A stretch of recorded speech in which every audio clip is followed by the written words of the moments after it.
उस इतिहास को याद करिए, उन्होंने क्या कहा कि दिल्ली से चौड़ा भेजा संदेश और बार बनावे कर्पूरी और भैंस चरावे राम नरेश।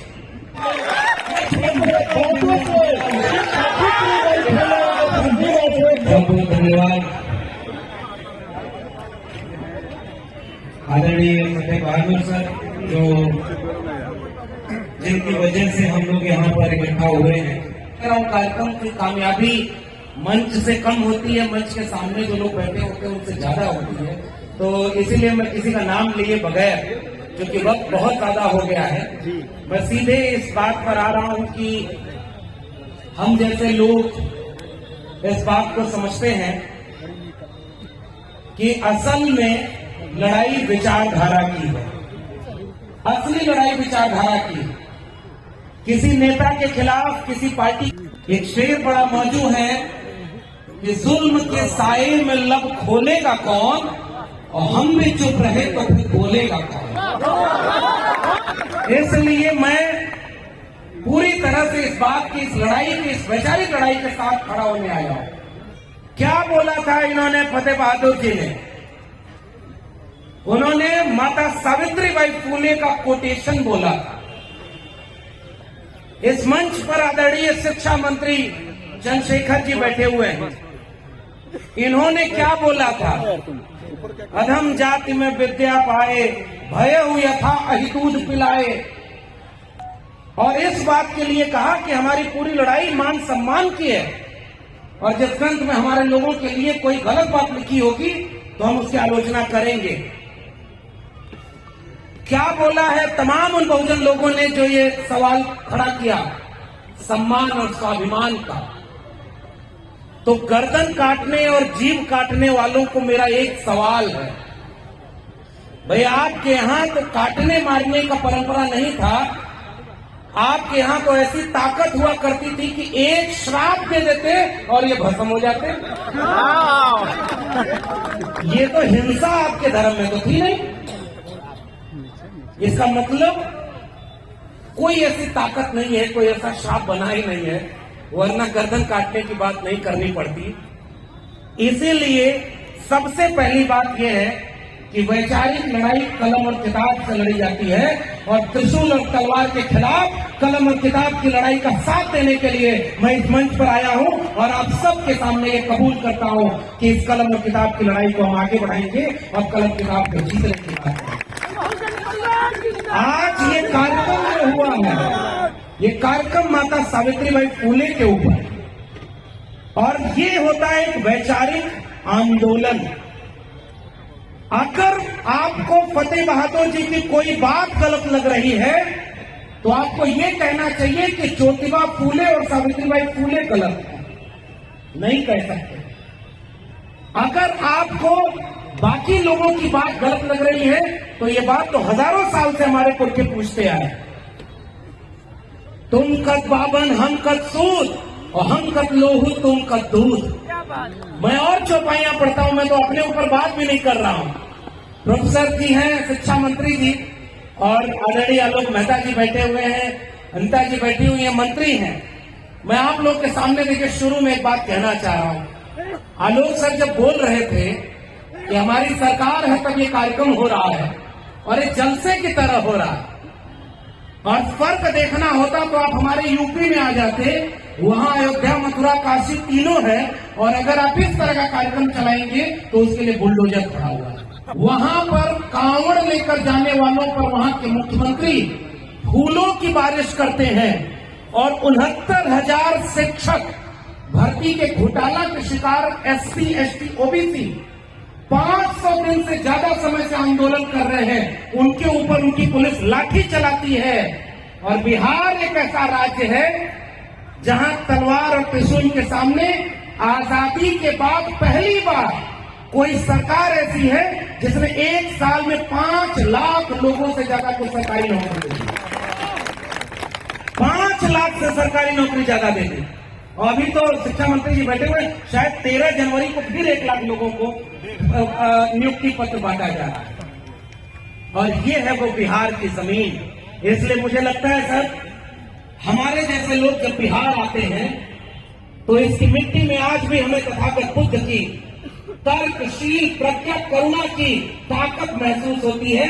इसलिए हम बिहार से ऊर्जा लेकर जाते हैं। इस बिहार से बाल आते हैं तो सम्राट अशोक को याद करते हैं।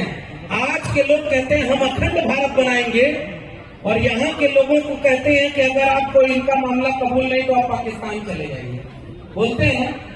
और अखंड भारत में 45 करोड़ मुसलमान बाहर से भारत में आ जाएंगे, इसका क्या करोगे? ये बिहार मानव कर्पूरी ठाकुर की जमीन है। ये बिहार कर्पूरी ठाकुर की जमीन, इसलिए मैं कहता हूं इतिहास इसलिए भी याद किया जाना चाहिए सर। मैं उत्तर प्रदेश का रहने वाला हूं, और जिस समय उत्तर प्रदेश में मुख्यमंत्री थे, आओ अगर आपकी भावना आहत होती है इस तरह के बयानों पर, तो प्रोफेसर चंद्रशेखर ने यही सवाल पूछा था कि अगर तुम्हारी किताब में कोई बात लिखी है जिससे हमारी भावना आहत होती है, तो हमारी भावना की कोई कीमत नहीं है क्या? हम अपनी भावना आहत करने वालों के खिलाफ बोलेंगे, और इसका अधिकार हमें भारत का संविधान देता है। संविधान ने इजाजत दी। तो एक इतिहास ये भी याद करिए, और इस बात को आज कहने का वक्त है। उत्तर प्रदेश में मुख्यमंत्री थे राम नरेश यादव, और बिहार में मुख्यमंत्री थे कर्पूरी ठाकुर। एक अहिर बिरादरी के और दूसरे नाई बिरादरी के। दिल्ली के लोग उस इतिहास को याद करिए, उन्होंने क्या कहा कि दिल्ली से चौड़ा भेजा संदेश, और बार बनावे कर्पूरी और भैंस चरावे राम नरेश। ये किसने नारा लगाया था? बड़ जात बतियौला से और छोट जात लतियौला से। ये मुहावरा किसने बनाया था? ये सवाल हमने पूछना शुरू किया, क्योंकि तुमने कभी अपने धर्म के नाम पर हमें एक माना ही नहीं, तुम हमें जातियों में बांटकर अपमानित करते रहे हो। अहिर गणरिया कुर्मी चोर और धर सारे का टंगरी तोड़, भोजपुरी समझते हैं ना?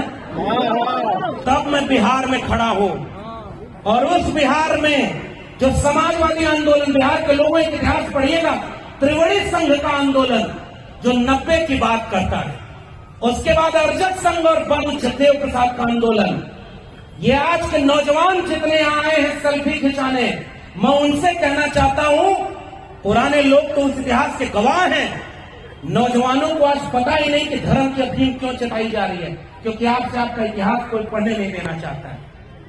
बाबू जगदेव प्रसाद, महामना रामस्वरूप वर्मा, उनके नारे को याद करिएगा, जिसमें समता की चाह नहीं वह बढ़िया इंसान नहीं, समता बिना समाज नहीं, बिन समाज जनराज नहीं, और जो जमीन को जोते बोए वो जमीन का मालिक होए, ये नारा लगाता। और समाजवादी जगह है ये भाई। बिहार के लोगों, आपसे ऊर्जा लेने के लिए मैं इस इतिहास को याद कर रहा हूं। क्या बोला था उन्होंने? 2 बातें हैं मोटी मोटी, हमें चाहिए इज्जत और रोटी। हमारी लड़ाई इज्जत और रोटी की लड़ाई थी। जितने लोगों ने ये लड़ाई लड़ी है वो इज्जत और रोटी की लड़ाई है।